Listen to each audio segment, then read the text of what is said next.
Hey, what's up, ladies and gentlemen? Appreciate you guys coming through for another legendary video. I'm your host, Davon.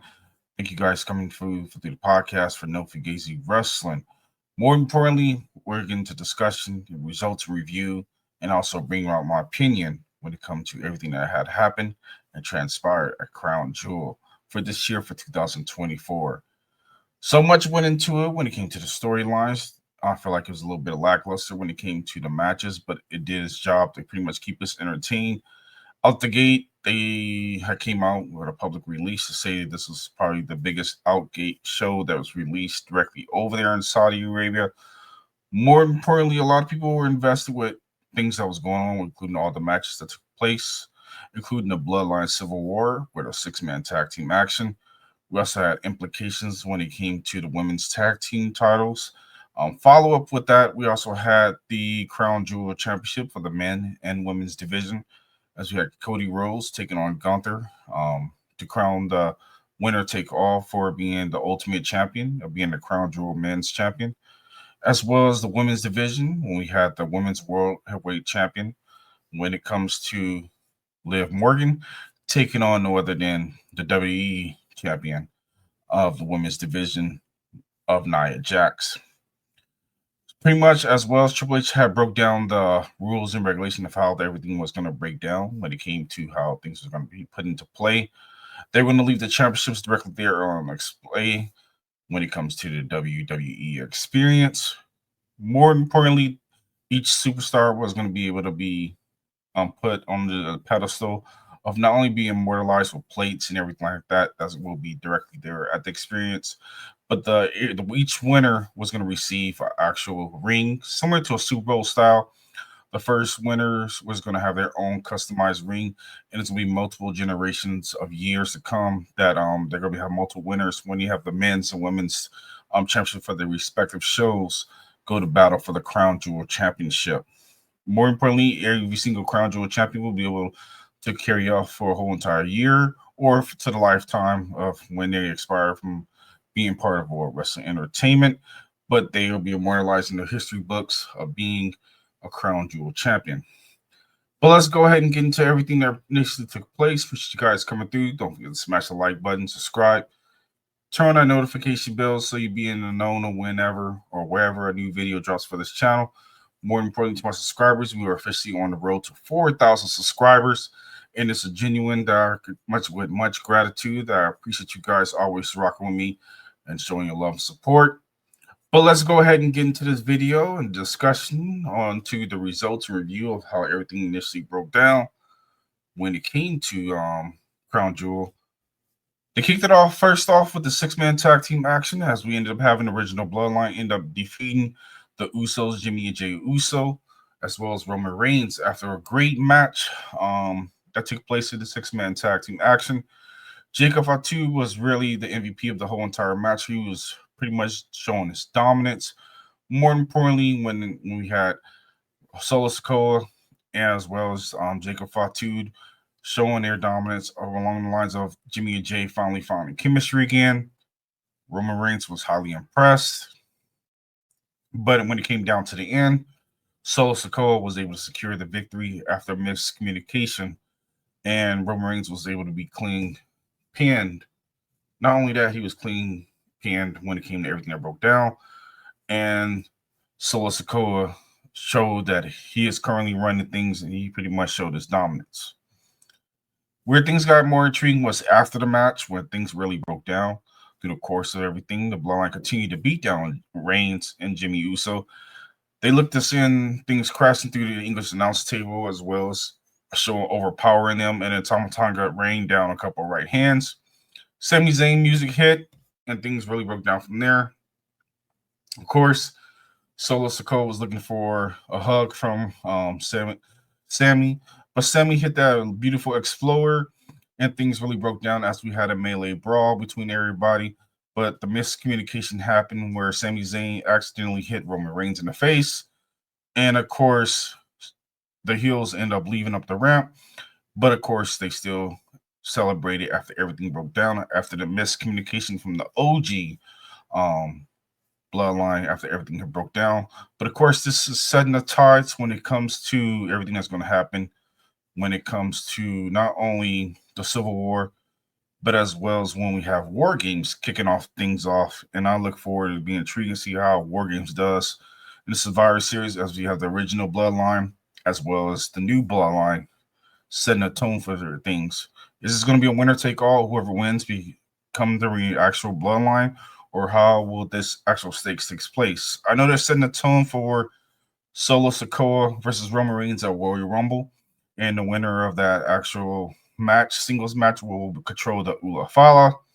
But we shall see how that turns out, as we know that's the timeline for Dwayne The Rock Johnson to be returning. And we shall see how the storyline continue to pick up the pace. But more importantly, I know Jay Uso is looking to step it up. Same with Jimmy and Sami Zayn are due to have a conversation on Monday Night Raw to discuss everything that initially had broke down. So it might be setting aside for SmackDown, where eventually they probably will all come together and have a decent conversation, and eventually probably just come together after the Bloodline force the hand of the original Bloodline for them to work together and figure out their strive and see what actually works. And it will be highly intriguing to see how things initially break down when it comes to the original Bloodline. But I'd like to know from you guys' point of view how you guys are feeling about everything with the story, how things are coming together. Are you excited about seeing how Sami Zayn and all them are being a part of everything, and um, as well as will you feel like the tide's going to change? Are we going to have other members of the Bloodline being involved?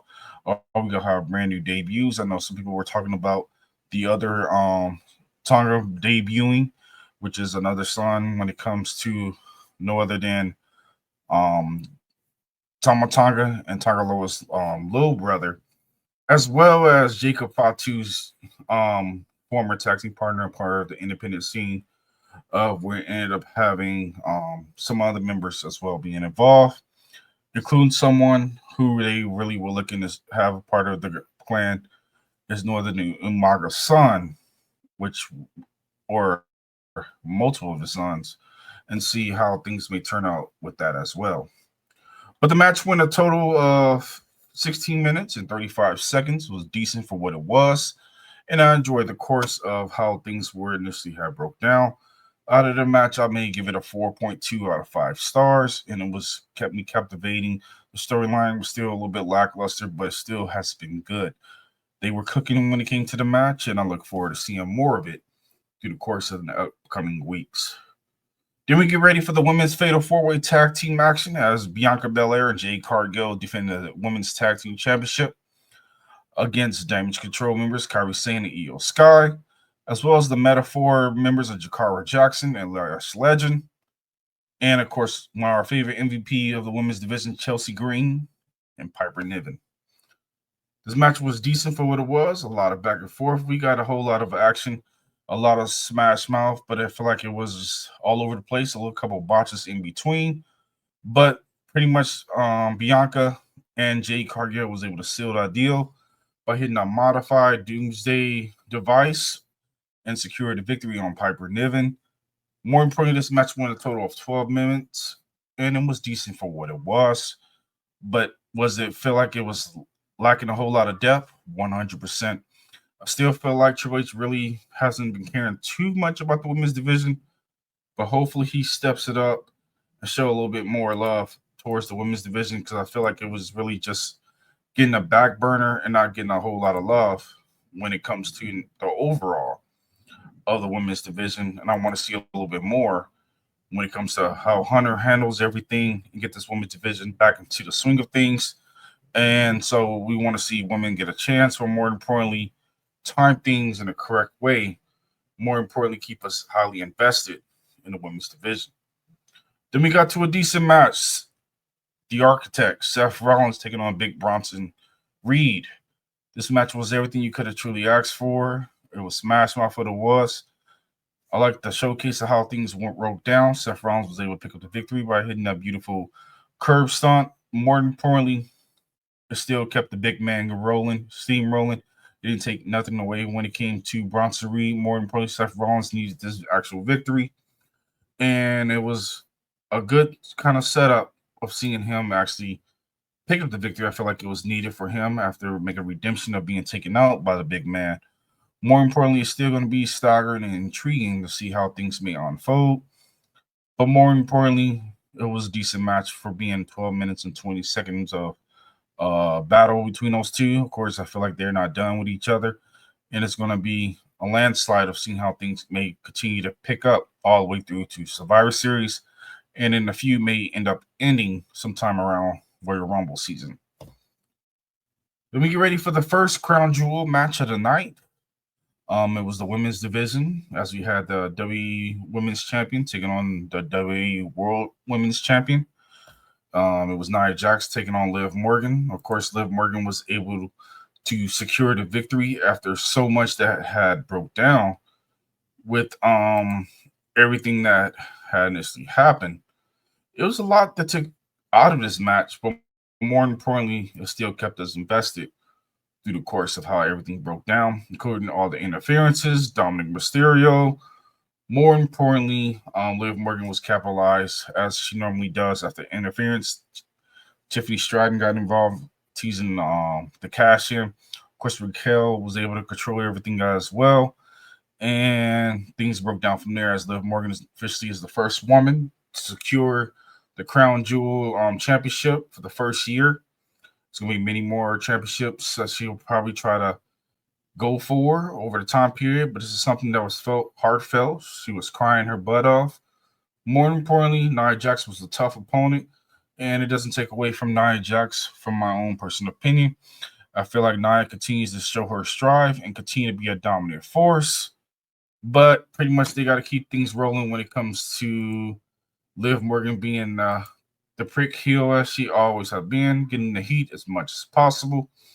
But she was able to secure the victory after a decent match. This match was an 8-minute, 15-minute match, 15 seconds. But I feel like it could have been a little bit better. But we had so much that took place through the course of the drama. And I feel like the match needed to be a little bit longer because of the importance of the champions being involved. But of course, the tag team women's division kind of took away from it because how long that was with all the high spots and everything. And I feel like I took away from this match, but it was like David versus Goliath. It was speed versus strength. And Liv Morgan was able to come on top to get that victory when it came to everything being all said and done. And it was all right for the was. For my own personal opinion, it was like a 3.8 out of 5 stars, but it got the job done, and Liv Morgan was able to secure the victory. Much gratitude to you, and congratulations as being the new Crown Jewel first ever women's champion, with many more to come. And she set her legacy by being the first one out of many women who are going to be talented and step up to the plate in the next following years to come as they keep this rolling until they decide if they want to retire it or keep it on board to satisfy the prince over there in Saudi Arabia. Then we got ready for the Smash Mouth match. Randy Orton versus Kevin Owens. So much happened in this match, so many distractions, so much prime spots until it got spiraled out of control, including with the brawl onto the outside. The fans were excited about everything that broke down. Randy Orton was able to even get an RKO on Adam Pearce. Of course, that was the payback as he put the money up front earlier after he had RKO'd Nick Aldis earlier in the year, and he put some money up front. It says for the next time if he gets in trouble, so he's not getting fined after everything that initially happened, and it's setting the tone for Raw versus SmackDown with a Smash Mouth match. And it's going to be intriguing how Adam Pearce may come across this, but he may feel some kind of way after everything broke down. And the match never got started. It was no takeaways from it. The worst part about it, Kevin Owens led up to his word. He took out Randy Orton. He sent Randy Orton on the stretcher. This is probably the first time in a long time Randy Orton has been taken out 100%. And Kevin Owens left on his own accord and still stand tall after everything that took place. Then we get ready for the United States Championship match. LA Knight taking on Andrade, the Speed Champion, as well as Carmelo Hayes, in a 3-way triple threat match for the United States Championship. It was so much that went into this match as LA Knight was able to secure the victory and still be the champion after a 9-minute and 10-second match. More importantly, it was a lot of back and forth. I thought Carmelo Hayes had it in the bag to become the champion. But there's no takeaways when it comes to this man. This man held his own and he did what he possibly could to stay in part of the match. Andrade continued to show his strive as being the speed champion, and he held his own through the course of the match. But LA Knight is steamrolling. I don't see him losing the championship anytime soon, unless they go for that rematch with Logan Paul, which they might set up for Royal Rumble, because you know you got to put Logan Paul back in the fold of things after he re-signed a contract, and he'll be a part of WrestleMania. So we get the LA Knight versus Logan Paul sometime either towards Elimination Chamber, or they might tease us and get it at Royal Rumble ahead of time, ahead of schedule, and see how things may unfold. Then we get ready for the next following match of the night, which was a decent one as we got ready for the closeout of the main event. It was a World Heavyweight Champion, the Ring General Gunther, taking on American Nightmare, the WWE Champion, Cody Rhodes. It was a lot that went into this match, even 3 crossroads. Gunther even chopped Cody Rhodes like a meat cleaver. It was a lot that went into this match, a lot of back and forth, great technical wrestling. I enjoyed everything about it. Cody Rhodes was able to become the true man of the face of the WWE by beating Gunther, as Gunther didn't live up to his hype and saying that he was the first generational champion and that Cody Rhodes is going to be the secondary champion. The WWE Championship always will be the number one title, no matter who's in what title is, no matter what the rebrands are. The WWE Championship have too much history, and I feel like they were going to go in that direction to keep it on the top level as being more prestige, and it always has been more prestige. But we shall see over the years, as maybe they'll end up putting the World Heavyweight Championship on the same level over a time period. But right now, both shows currently have 2 world champions. Things may change in the course of how Netflix may want the big stars, as they are the ones with the big money. And of course, more wrestling companies are making a strive to go towards programming being part of Max or Netflix, or making that strive. Thank God that the rating system will be going away. So I know a lot of trolls be like, oh, the ratings, that won't matter anymore. We're just going to either be entertained or we're going to turn it off and talk and watch a different show if things are going to be good. When it comes to Netflix, people got their own speculation of what may actually happen, like cursing or going back to the Attitude Era. The Attitude Era is its own peak. I feel like this is going to be its own era as well when it comes to the new era, part of Monday Night Raw. They're just going to have their own identity. So you can't go back to the same kind of style because of the PLEs as well as all the sponsorship. And they're in a big state of different things. They got to cater to the kids. More importantly, they got to keep the money flowing in. And they're in a big juggernaut company now. They don't have to go backwards when it comes to everything. They understand that AEW is a secondary company, but they're not threatened by them whatsoever. And things still continue to hit a core and hit a stride. But in overall, from my personal opinion, Crown Jewel was okay for what it was. Could it have been better? 100%. But I feel like they don't take like importance to making the championships or even the matches drag out a little bit better and making it feel like an important pay-per-view.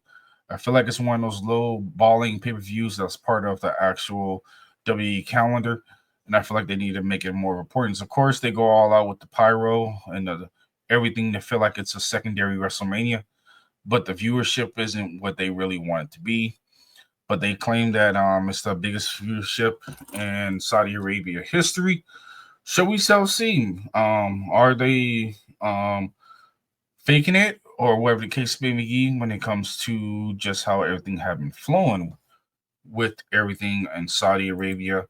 But I'd like to know from you guys' own personal opinion how you feel about this actual show. Were you feeling it? Or was you feel like it was canceled Christmas when it came to, was you entertained? Was you not entertained? Let me know down below. And I'll catch you guys on the next one. More importantly, don't forget to smash that like button, subscribe, hit that notification bell. And if you made it down to the end of this video, much gratitude to you guys. And I'll catch you guys on the next one. Peace.